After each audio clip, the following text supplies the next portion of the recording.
ഹരേ കൃഷ്ണ. കണ്ണൻ്റെ ഓടക്കുഴലിലേക്ക് എല്ലാവർക്കും സ്വാഗതം. 2025 മാർച്ച് 26 പാപമോചിനി ഏകാദശിയാണ്. ഏകാദശിയും ദ്വാദശിയും ഒരുമിച്ച് വരുന്ന മഹാദ്വാദശി ദിനത്തിലാണ് നമ്മൾ പാപമോചിനി ഏകാദശി ആചരിക്കുന്നത്. വൈഷ്ണവ വിശ്വാസപ്രകാരം 26 തീയതിയാണ് ഏകാദശി വരുന്നത്. ഏകാദശി തിഥി വരുന്നത് മാർച്ച് 25 രാവിലെ 5:05 മുതൽ മാർച്ച് 26 രാവിലെ 3:45 വരെയാണ്. അപ്പോൾ വ്രതമെടുക്കേണ്ടത് 25, 26, 27 ദിവസങ്ങളിലാണ് നമ്മൾ ഏകാദശി വ്രതം അനുഷ്ഠിക്കുക. 25-ാം തീയതി നമ്മൾ രാവിലെ എണീറ്റ് കുളിച്ച് വിളക്ക് വെച്ച് ഭഗവാനെ നിവേദ്യമൊക്കെ സമർപ്പിച്ച് തുളസി ദേവിക്കും ജലം സമർപ്പിച്ച് വിളക്ക് രാവിലെയും വെക്കാം വൈകുന്നേരം വെക്കാം. 2 നേരം വെച്ചാലും കുഴപ്പമില്ല. അങ്ങനെ നാമജപമൊക്കെ ചെയ്ത് ക്ഷേത്രത്തിൽ പോകാൻ പറ്റുന്നൊരു ക്ഷേത്രത്തിൽ പോവുക.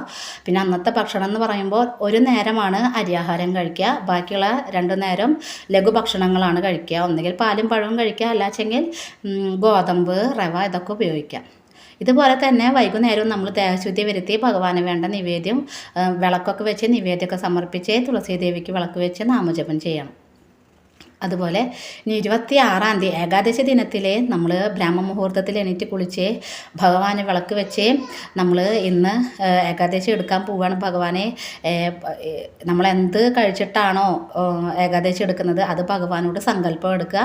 അത് വളരെ മനോഹരമായി ഭഗവാനോട് ചേർന്നിരുന്ന് നമുക്ക് ഏകാദശി എടുക്കാനായിട്ടുള്ള ഒരു ഭാഗ്യം തരണേ എന്ന് ഭഗവാനോട് അപേക്ഷിക്കാം. അത് കഴിഞ്ഞ് ഭഗവാനെ നമ്മൾ എന്ത് കഴിച്ചിട്ടാണോ നമ്മൾ ഏകാദശി എടുക്കുന്നത് ആ നിവേദ്യം തന്നെ ഭഗവാന് വയ്ക്കുക.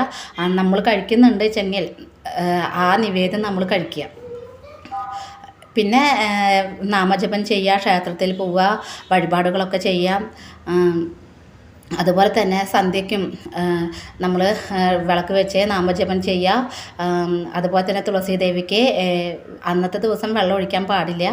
തുളസി ദേവിക്ക് 3 പ്രാവശ്യം പ്രദക്ഷിണം ചെയ്ത് വിളക്ക് സമർപ്പിക്കാവുന്നതാണ്. ഭക്ഷണം നമുക്ക് കഴിക്കാൻ പാടില്ലാത്ത ഭക്ഷണം എന്ന് പറയുമ്പോൾ ധാന്യങ്ങൾ നമുക്ക് ഉപയോഗിക്കാനേ പാടില്ല. അതുപോലെ റാഗി, ഓട്സ് ഇതൊന്നും കഴിക്കാൻ പാടില്ല. പിന്നെ നമ്മൾ ഇപ്പോൾ ചൂടുകാലമാണ്, നമ്മൾ ആരോഗ്യം നോക്കിയിട്ട് നമ്മൾ വ്രതം എടുക്കണം. അതായത് ഇപ്പോൾ ജലം പോലും കുടിക്കാതെ ഉപവസിക്കുന്ന ആൾക്കാരില്ലേ, അപ്പോൾ അവരൊക്കെ സൂക്ഷിക്കുക. നമ്മൾ ശരീരത്തിനെ പീഡിപ്പിച്ചിട്ട് ഒരു വ്രതം എടുക്കാൻ ഭഗവാൻ പറയുന്നില്ല. നമ്മൾ ആരോഗ്യത്തിനനുസരിച്ച് നമ്മൾ വ്രതം എടുക്കുക. പിന്നെ ഇനി 27-ാം തീയതി അന്നാണ് നമ്മൾ പാരണ വീട്ടുക. പാരണ വീട്ടേണ്ട സമയം എന്ന് പറയുന്നത് 27-ാം തീയതി രാവിലെ 6:23 മുതൽ 10:26 വരെ ഉണ്ട് പാരണ വീട്ടേണ്ട സമയം. പാരണ അമ്പലത്തിലായാലും വീട്ടിലായാലും നമ്മൾ പാരണ വീട്ടുമ്പോൾ നമ്മൾ ക്ഷമാപണ മന്ത്രം ചൊല്ലിയിട്ട് പിന്നെ തീർത്ഥം കുടിക്കണേക്കാൾ മുന്നേ നമ്മൾ ഭോക്ഷേഹും പുണ്ടരീകാക്ഷ ശരണമ്മേ ഭവാച്യുത ഈ മന്ത്രം നമ്മൾ 8 പ്രാവശ്യം ചൊല്ലിയിട്ട് വേണം തീർത്ഥം സേവിച്ച് നമ്മൾ പാരണ വീട്ടാൻ. അതുപോലെ വീട്ടിലാണെങ്കിൽ നമുക്ക് തുളസിയിലയും മലരും ഇട്ടിട്ടുള്ള വെള്ളം കുടിച്ച് പാരണ വീട്ടാം.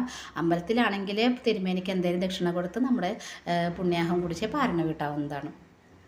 അതുപോലെ ഹരിവാസര സമയം എന്ന് പറയുന്നത് 25-ാം തീയതി രാത്രി 10:05 മുതൽ തുടങ്ങി 26-ന് രാവിലെ 9:15 വരെയാണ് ഹരിവാസര സമയം. ഹരിവാസര സമയം എന്ന് പറയുന്നത് ഭഗവാന്റെ സാന്നിധ്യം ഭൂമിയിൽ ഉണ്ടായിരിക്കുന്ന സമയമാണ്. ആ സമയത്ത് നമ്മൾ എത്ര കണ്ട് നാമം ജപിക്കുന്നോ അത്രയും നല്ലതാണ്. അതുപോലെ ഈ 25, 26, 27 ദിവസങ്ങളിൽ നമ്മൾ ക്ഷേത്ര ദർശനം നടത്തുന്നത് വളരെ നല്ലതാണ്. ഭഗവാന്റെ നാമങ്ങൾ എപ്പോഴും ചൊല്ലുക. മാത്രമല്ല ഭഗവത്ഗീത, ഭാഗവതം, നാരായണീയം, വിഷ്ണു സഹസ്രനാമം, നാരായണ കവചം ഇതൊക്കെ ചൊല്ലുന്നത് വളരെ നല്ലതാണ്.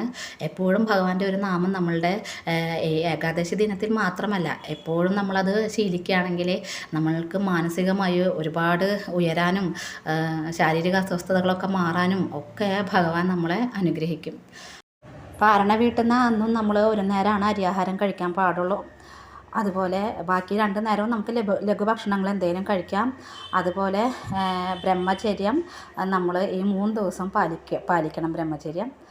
അപ്പോൾ എല്ലാവർക്കും ഈ ഏകാദശി വളരെ മനോഹരമായി ഭഗവാനോട് ചേർന്നിരുന്ന് സമാധാനത്തോടെ സന്തോഷത്തോടെ ഒക്കെ എടുക്കാനുള്ള ഭാഗ്യം നമുക്ക് എല്ലാവർക്കും ഭഗവാൻ തരട്ടെ. ഹരേ കൃഷ്ണ. സർവം ശ്രീ രാധാകൃഷ്ണ അർപ്പണമസ്തു. ജയ് ശ്രീ രാധേ രാധേ. ഹരി ഹരി ബോൾ.